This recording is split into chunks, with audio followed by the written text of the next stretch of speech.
bienvenue sur Hashtag Protestant 2.0. Je suis heureuse de vous retrouver en ce vendredi le 26 février. On est à Mittesheim et pour démarrer cette journée, entamer le week-end, je vous propose une lecture issue du Nouveau Testament dans la lettre de Paul aux Hébreux au chapitre 2 à partir du verset 11.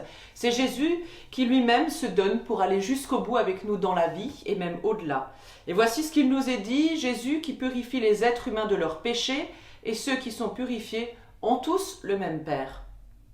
C'est pourquoi Jésus n'a pas honte, lui, de les appeler ses frères. Il déclare en effet « Ô Dieu, je veux parler de toi à mes frères. Je veux te glorifier devant toute l'assemblée. » Et il dit aussi « Je mettrai ma confiance en Dieu et encore, me voici avec les enfants que Dieu m'a donnés. » Puisque ces enfants, ceux-là même, sont tous des êtres de chair et de sang.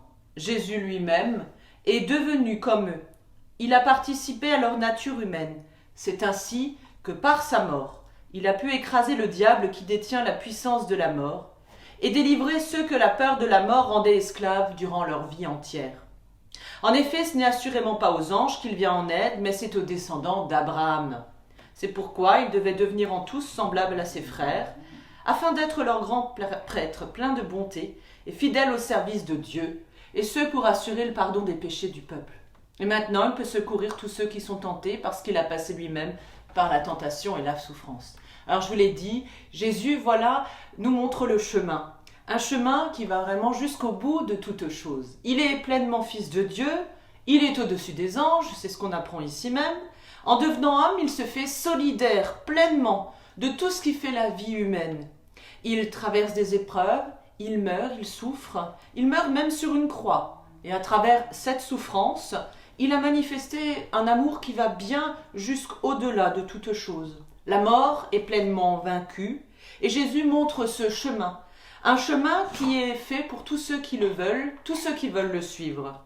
Alors on peut être libre et libéré et avec lui-même, on peut même être délivré de toute la peur de la mort, celle-là même qui est existentielle et en ce temps de carême, nous pouvons méditer à ce sujet justement. Et je vous propose la prière du jour avec la communauté de Thésée, prière pour le temps de carême. Ô Christ, en demeurant fidèle jusqu'à la mort, tu montres le chemin du plus grand amour, et en prenant sur toi le poids du péché, tu nous révèles la voie de la bienveillance. Christ, en priant pour ceux qui t'ont mis en croix, tu nous entraînes au pardon fait sans mesure. Christ, en promettant le paradis aux malfaiteurs repentis, tu ouvres à l'espérance. Viens au secours de notre peu de foi, Seigneur.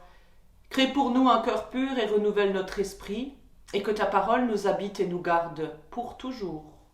Viens nous bénir, Jésus le Christ, nous qui t'aimons sans t'avoir vu. Amen. Je vous souhaite un super bon week-end dans la grâce de Dieu et je vous dis à demain matin. On se retrouve pour la prière du petit-déj et ce dimanche pour un temps de célébration du temps de carême. Je vous dis donc à plus.